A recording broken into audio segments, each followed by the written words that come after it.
Magandang araw mga karikap. Handa ka na bang muling sumabak sa mundo ng anime? Eto na naman tayo sa isa na namang malupit na kwento.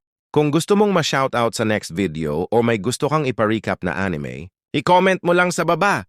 Huwag kalimutang i-like at mag-subscribe para lagi kang updated sa Anime Tagalog Recaps. Magkasama sina Ain at Jasper habang naglalakad sa loob ng guild, pinagtitinginan sila ng mga tao sa paligid. Lumapit ang receptionist at binati si Jasper. Tinanong siya kung ano ang kailangan nila. Sumagot si Ain na magbebenta siya ng mga item galing sa dungeon. Hiningi ng receptionist ang adventurer card niya at laking gulat nito nang makita. Na rank F adventurer lamang si Ain at isa pa siyang appraiser. Nagduda ang receptionist. Sinabi nitong imposible para sa isang appraiser na talunin ang halimaw. Tinanong niya si Jasper kung nagbibiro ba ito. Sabay namang nilait si Ain ng mga tao sa paligid, sinasabing isa lang siyang low commoner. Tumugon si Jasper at sinabing ipakita na ni Ain ang mga item. Agad sumunod si Ain at inilabas ang mga gamit mula sa dungeon. Nagulat ang lahat. Rare class items ang mga iyon at may ilan pa na galing mismo sa boss monster. Biglang dumating si Megan, isa sa mga guild master. Sinaway niya ang mga tao at sinabing huwag manghusga base sa trabaho ng isang tao.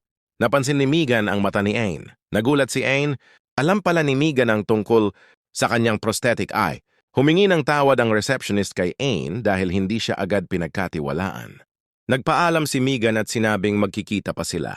Ayon sa kanya, bagay si Ain sa isang guild na tulad ng sa kanya. Pagkaalis ni Megan, inutusan ni Jasper si Ain na ilabas pa ang ibang item. Inilabas ni Ain ang mga gamit mula sa isang hidden dungeon at mas lalong nagulat ang lahat. Ibig sabihin natapos ni Ain ang isang hidden dungeon, isang bagay na halos imposible para sa kahit sinong adventurer. Habang naliligo si Ain, biglang lumabas sina Pina at Yuri. Nagulat si Ain at tinanong bakit sila naroon, gayong paliguan niyo ng lalaki.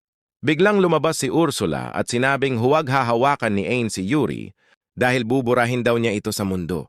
Habang nagpapahinga si Ain, lumapit si Kurohime at nagpasalamat. Sinabi ni Ain na 6 na lang ang kulang niya, pero ayon kay Kurohime, 7 pa. Nagulat si Ain. Pinakilala ni Kurohime si Echidna, ang nakatatanda niyang kapatid na buhay pa pero nawawala. Kasama rin daw nito ang kanyang guardian pero hindi nila alam kung nasaan. Tinanong ni Kurohime si Ain kung susuko na ba ito sa paghahanap. Sumagot si Ain, hindi ako susuko. Gusto kong makasama ni Yuri ang kanyang pamilya. Kinabukasan, nakita ni Ain na magkasama sina Jasper at Megan. Binati siya ni Megan at inalok ng isang double S rank mission. Nagulat si Ain. Sabi ni Jasper, ayos lang tumanggi dahil delikado ito. Pero laking gulat nila nang pumayag si Ain sa misyon. Naglakbay si Ain sa isang disyertong lugar habang kausap ang kanyang kasama. Sinabi nitong doon nila makikita ang target, ang Behemoth. Biglang inilabas ni Ain ang kanyang espada at nag-cast ng isang napakalakas na Nova Strike. Mula sa buhangin, may lumabas na dambuhalang dragon. Sino ang nanggugulo sa aking pahinga? Sigaw ng halimaw. Iniisip ng Behemoth na wala pa nakatalong kalaban sa kanya dahil likha siya ng Demon King at isinilang na malakas. Nagpakilala si Ain at sinabing siya ang tatapos sa Behemoth. Pinagtawanan siya ng halimaw, pero nang ininsulto ni Ain ang Demon King, nagalit ito at umatake. Mabilis na umiwas si Ain at mabilis ding nahiwa ang kamay ng halimaw. Nagkubli sa buhangin ang Behemoth at nang lumabas ito ay kinain si Ain, pero laking gulat niya nang magkapira-piraso ang kanyang katawan. Naisip ng halimaw, ano tong nararamdaman ko? Ito ba ang tinatawag na sakit? Ipinaliwanag ni Ain kung paano siya natalo at tinanggap ng Behemoth ang kanyang pagkatalo. Lumabas sina Yuri, Kurohime at Pina para batiin si Ain. Sinabi nilang napakalakas niya. Pero sagot ni Ain, hindi niya raw magagawa iyon kung wala sila. Nalipat ang eksena sa isang malaking bahay. Magkasama sina Ain at Yuri. Biglang lumabas si Claudia at binati si Ain. Ako ang pangalawang asawa mo, sabi ni Claudia. Pero agad na tumanggi si Ain. Hindi pa tayo kasal. Dumating si Claudia para imbitahan si Ain. Gusto raw siyang makita ng kanyang ama. Biglang may dumating na malaking lalaki. Agad itong nakilala ni Ain, ang hari. Nagpakilala ang hari at sinabing natutuwa.